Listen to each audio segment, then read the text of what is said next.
Hello and welcome. I am Scrabberlock and this is City of Heroes on the private Everlasting server. We are with our martial arts super reflex scrapper, Silver Phoenix, who is approaching level 29. I have turned off XP gain for this mission because we are gaining XP too fast, and if we look, right, there are 1, 2, 3, 4 contacts left, all in Independence Port, none of whom have given us a story arc yet.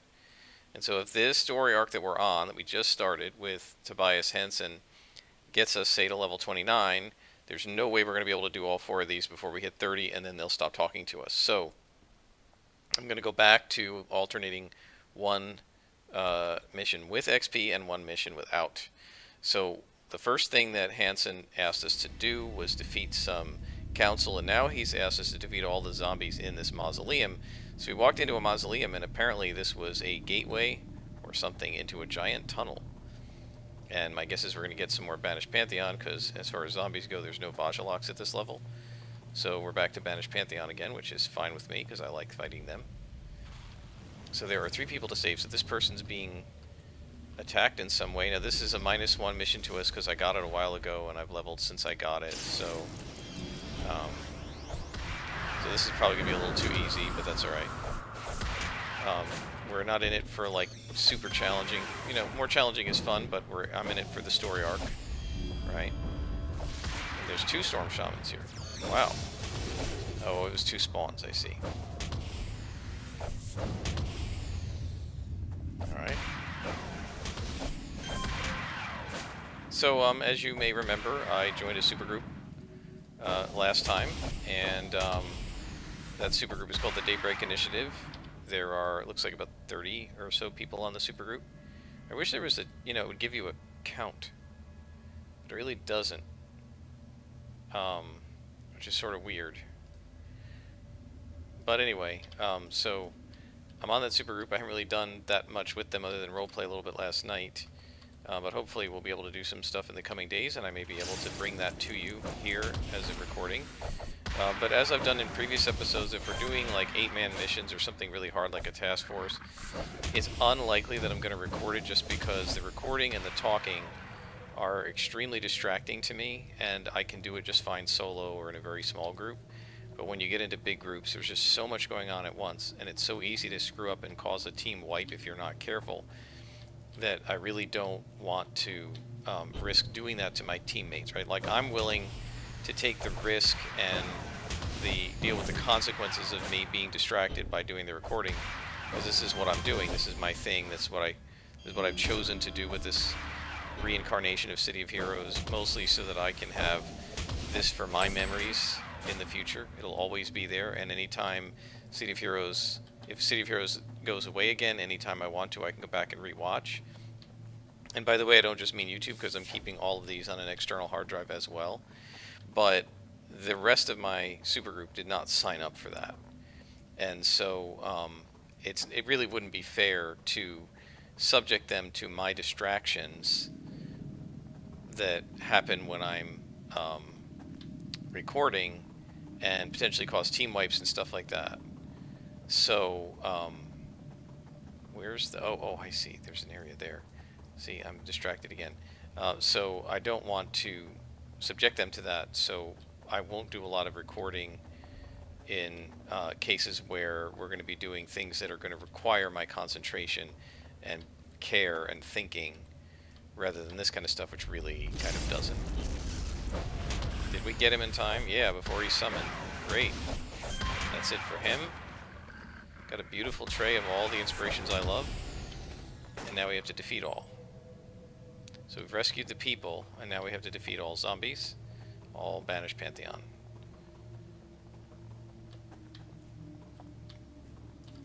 And so there's some more guys. This is an Avalanche Shaman. Stun him, hopefully. Yep. That means he can't mez me, which is good. Missed him, looks like. But that's the end of him. Or that is, I guess. And now we finish this guy off. Notice, by the way, doing whites and blues and yellows, the endurance bar doesn't sink nearly as fast, and that's because they just don't take as many hits.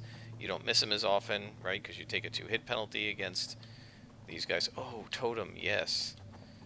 You take a 2-hit penalty against guys that are above your level, and so these guys are below my level, right? So they'll be easy to defeat, and this boss will go down much faster than a regular one.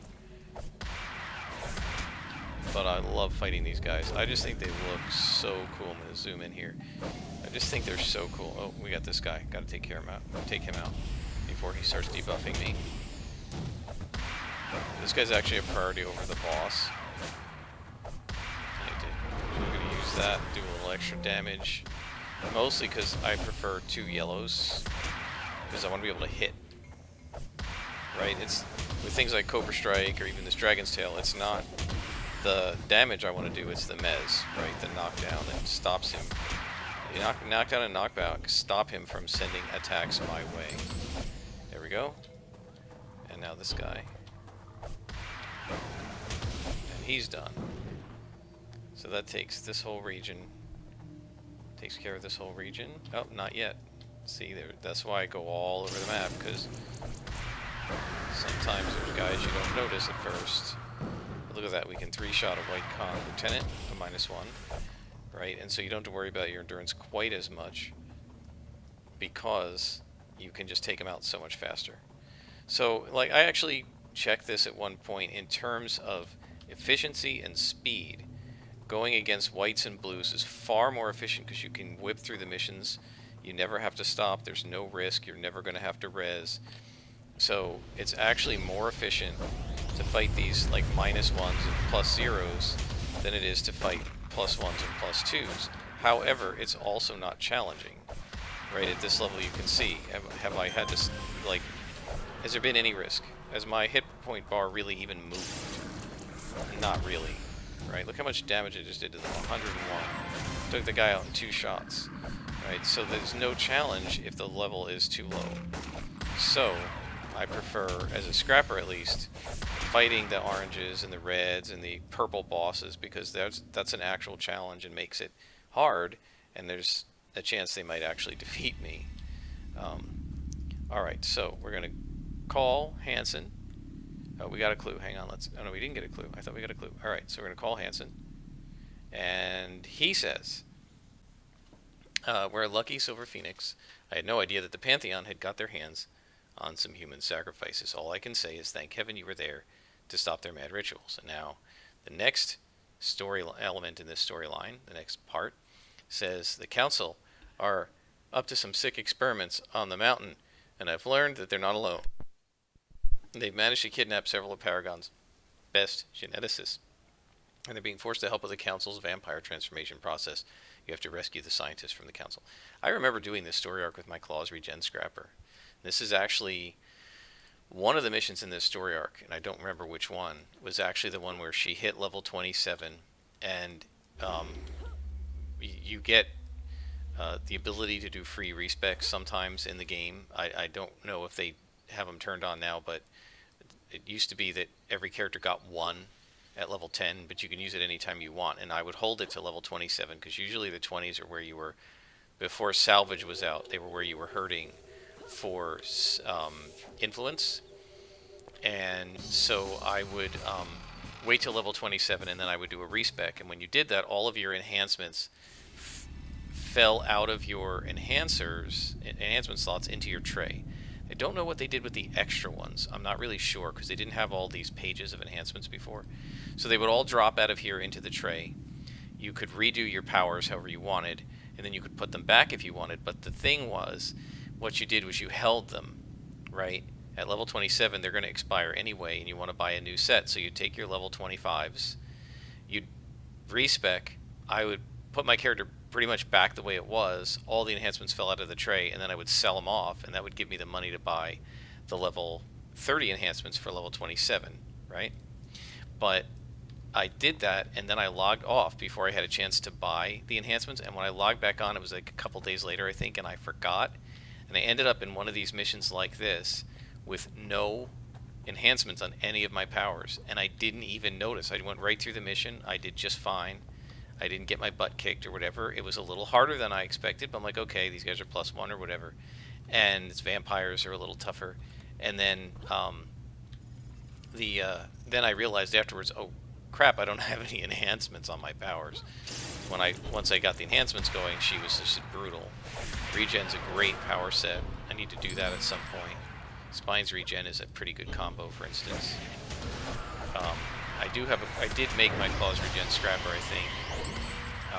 So these are the vampyri. They do darkness powers, and they do a drain, like you saw, where they drain your hit points and heal themselves. And they debuff you because dark is an accuracy debuff.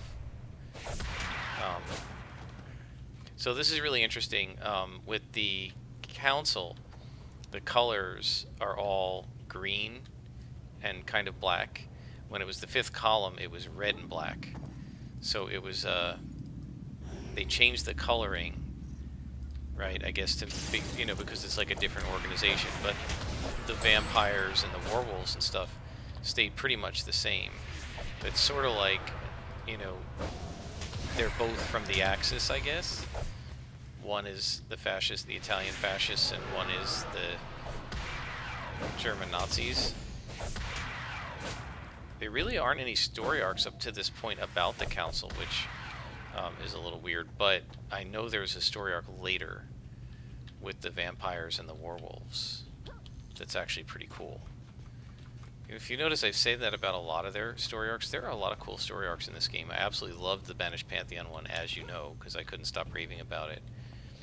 And so there are 2 Banished Pantheon ones that I really like. The Dr. Vajjalok story arc I really like, with the Vajjalok disease. I mean, it's really frustrating to have that disease, but it's a really cool storyline. There are some really good story arcs for the Chaldeans, too, and once you become like a Beastbringer or a Warshade. And so that's really cool, and I plan to do that too. So we've got a lot of characters that I intend to be playing over the years, if this game stays stable, you know, and if they keep it going for a long time. As one guy said, he was going to play the F out of this game, and I'm certainly doing that. A friend of mine mentioned we used to play other games together, like Stellaris, like Europa Universalis, these are strategy games, grand strategy games from Paradox Entertainment, and I haven't touched them since this game came out. I haven't played anything but City of Heroes. Now at some point I'm probably going to start peppering other games into my gameplay because, you know, it gets monotonous, but I just so enjoy playing scrappers that certainly while this scrapper is around, I'm probably not going to be playing a lot of other things.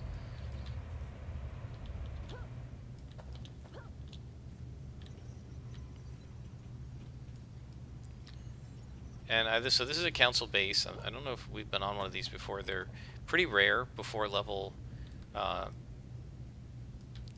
like say 27, right around where we are.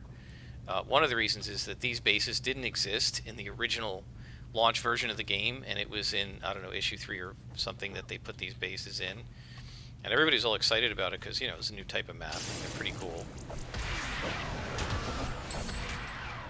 Try to make them look kind of World War II-y, you know?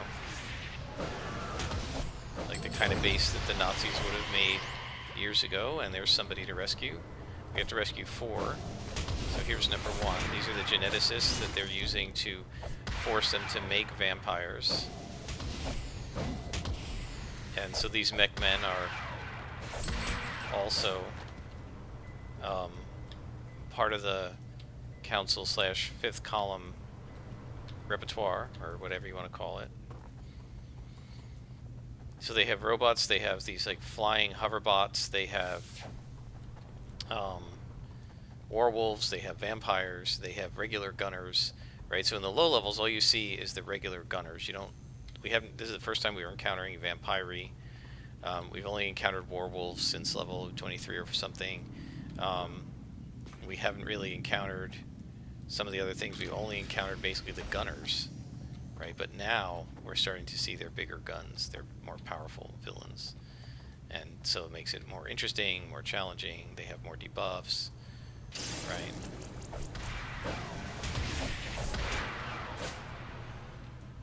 And there's another couple of riflemen. Yeah, usually what they do when they have hostages is they have two, like, regular, fairly weak minions guarding the hostage. Sometimes it's not true, but that's almost always what they do.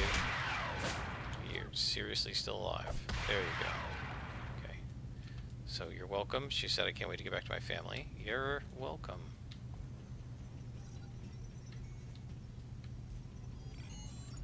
Okay, we've been all up here. This is where you gotta, you know, try to search everywhere. I know I suck at it. Sometimes I say I'm going to do that and I don't actually succeed at it. But you got to kind of look everywhere because you never know where there's going to be a hostage. I love these computer things. This is so cool. I really like the detail in this game. There's sounds associated with those. They have a cool look to them. They look very sort of old-fashioned tech, you know, like Nazi tech. Very cool. So that's a +1.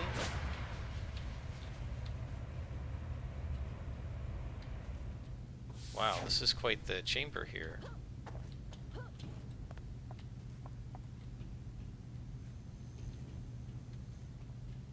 This was like a pillbox, you know, where like you would line up a bunch of gunners here, so if an invader came, you were shooting out and you have cover. And there's a guy. So we're gonna have to have a little conversation, fist to fist, buddy.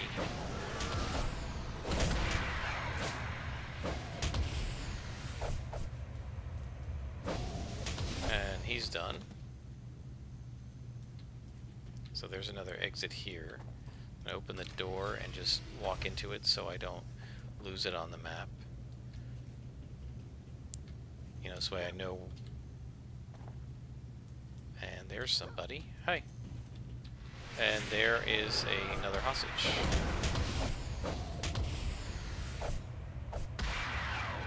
Critted him. So this hostage is being held by 3 guys. Oh no, I bet this vampire guy was part of the other spawn. So these are the more standard guys that you would have seen in the low-level council mission. So we're going to free this scientist. Wow, why am I missing this so much? Was he acti-buffing me? No, it's just speed. Weird. Alright, so that's taken care of. Oh, there's another vampire. Come here. 2 vampires. Okay.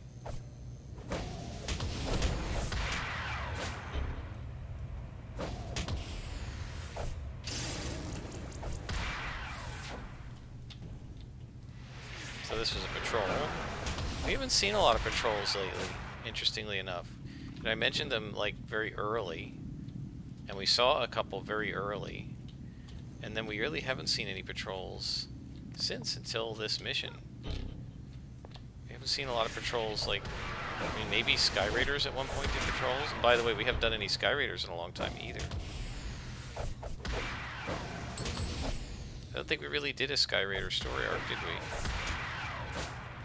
Not sure. Let's get some health back.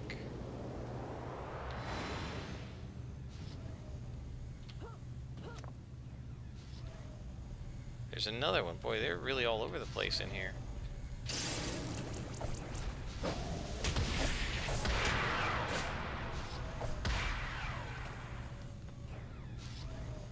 Alright.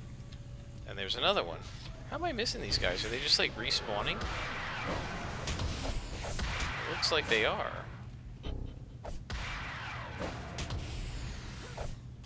So I was over here before, wasn't I?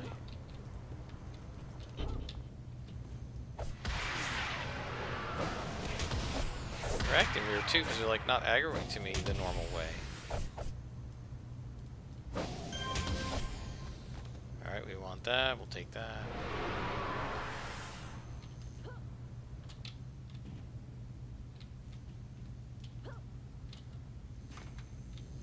Anybody up here? No. Alright, so back to the doorway we found.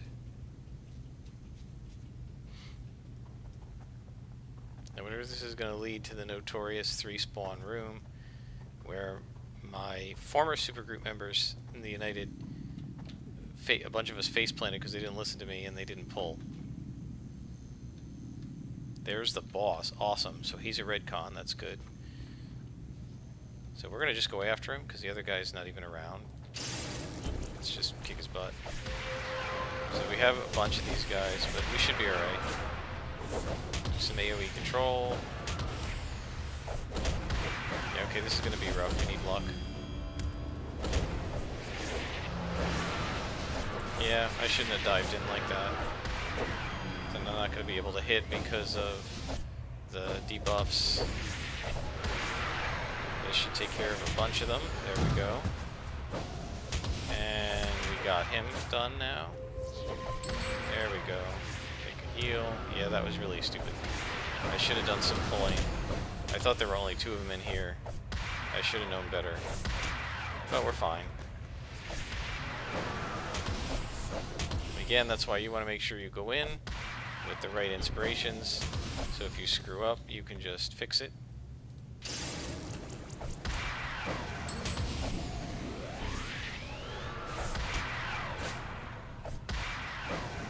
There's the last scientist. So we're going to take these guys out and save the scientist. There we go. He's done. Now this guy.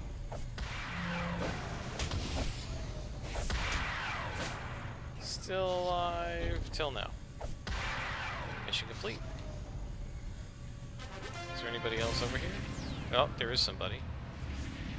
Yeah, see what? Like, I was in the middle here. Where are they coming? Oh, they're coming from above. Okay.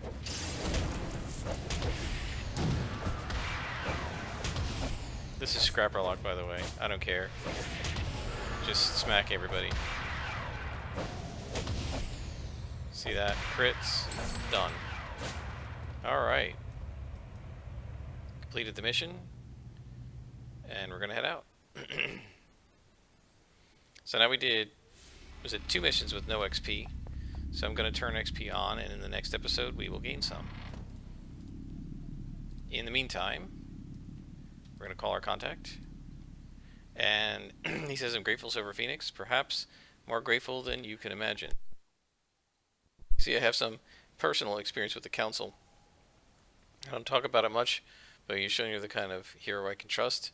Maybe I'll let you in on my secret for too long. My guess is he's former Council. And so, have you ventured deep into the bony morass, Silver Phoenix? It can be frightening place. The vampiri are firmly in control of Vampire Mountain. And banished pantheons roams the woods. It's a place fit for no man or beast. If we're ever to reclaim Striga, we must push these monsters back, so I'm going to have to defeat 15 of each. So I'm not going to make you guys watch this. I'm going to turn the recording off, and then once I defeat most or all of them, I'll turn it back on, and we'll continue from there. I hope you've enjoyed it, and I'll see you next time.